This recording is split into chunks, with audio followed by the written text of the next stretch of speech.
Bonjour chers parents et chères éducatrices. Cette capsule se veut une explication sur la gestion des symptômes. Dans les dernières semaines, on a eu différents outils, il y a eu des interrogations sur certains symptômes ainsi que sa gestion. Donc, je veux vous faire un bilan et une exposition là, des principales choses à retenir. Donc, avant de commencer, je veux juste vous assurer que ces mesures et cette gestion de symptômes, elle est en harmonie avec la santé publique et le ministère de la Famille. Donc, ce sont les deux composantes pour lesquelles nous devons rencontrer les exigences. Donc, je voulais vraiment là, vous faire part de ça dans un premier temps. Bon, les choses importantes à retenir. La température, la toux, ce sont les deux principaux symptômes.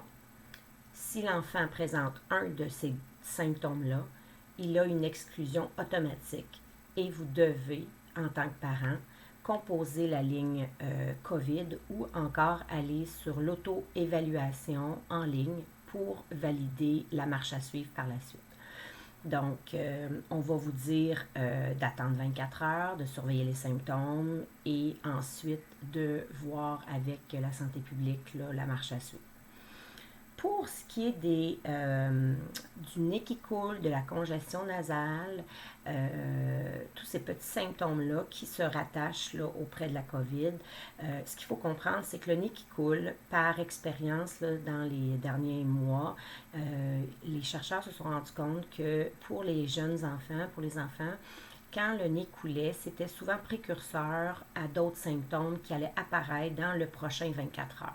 Donc, c'est pour ça que la santé publique et le ministère de la Famille ont rajouté cette notion-là.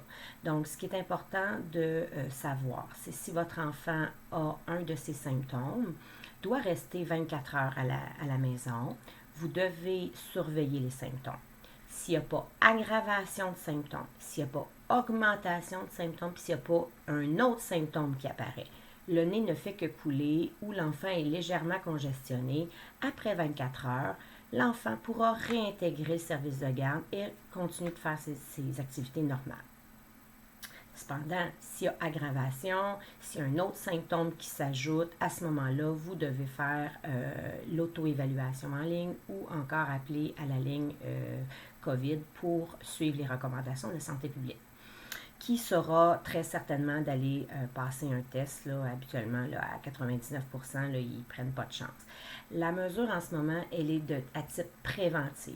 Ils ne veulent vraiment pas prendre de chance, étant donné qu'on est dans une période où est-ce qu'il y a plus de symptômes, il y a plus d'enfants qui sont retournés à l'école.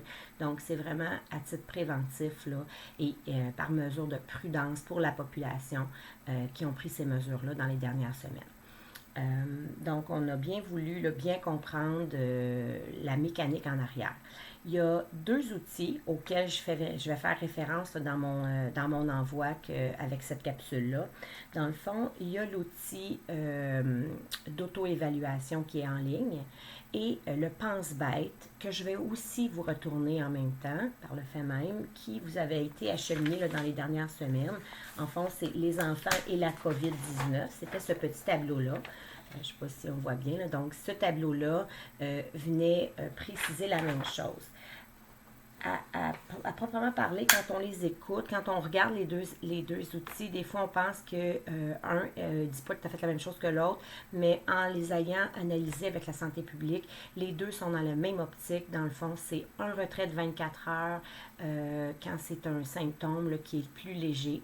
Et il y a une observation de la part du parent, de l'enfant. Et s'il y a augmentation, alors à ce moment-là, c'est soit une consultation d'un médecin. Ça peut être une otite aussi que votre enfant fait. Là. Ça peut être un mauvais rhume aussi que l'enfant peut faire. Mais il va y avoir une consultation qui va être demandée à ce moment-là s'il y a augmentation des symptômes pour pouvoir réintégrer le service de garde. Donc, ceci toujours dans la mesure à protéger l'ensemble de la population. Il y a un autre outil aussi que je vais vous mettre. Ça s'appelle le guide de l'auto-soin pour les parents, qui est très, très bien fait, qui donne beaucoup d'informations sur différents sujets. Autant, qu'est-ce qu'on fait si notre enfant est malade, c'est quoi les petits conseils, on parle de médication, on parle de toutes sortes de petites choses, même le port du masque, comment bien porter le masque en tant qu'adulte. Les enfants à besoins particuliers aussi, il y a une petite section là-dessus, mesures de prévention et d'hygiène. Donc, c'est très, très bien fait. Je vais vous le mettre dans le même envoi. Cependant, je veux vous attirer votre attention concernant la température. La température, là, il y a eu 2 températures à un moment donné qui s'est chevauchée. Et dans l'auto-soin, on parle des 2 températures. Il y a eu une petite erreur, donc je veux vous le signifier. Donc, la température à retenir, c'est bien le 38,5 rectal ou 37,5 quand on le prend sous l'aisselle, parce que nous, en CPE, à partir de 2 ans, c'est très rare qu'on va le prendre de façon rectale. Donc, si vous le prenez en dessous de l'aisselle, c'est 37,5 la mesure à retenir.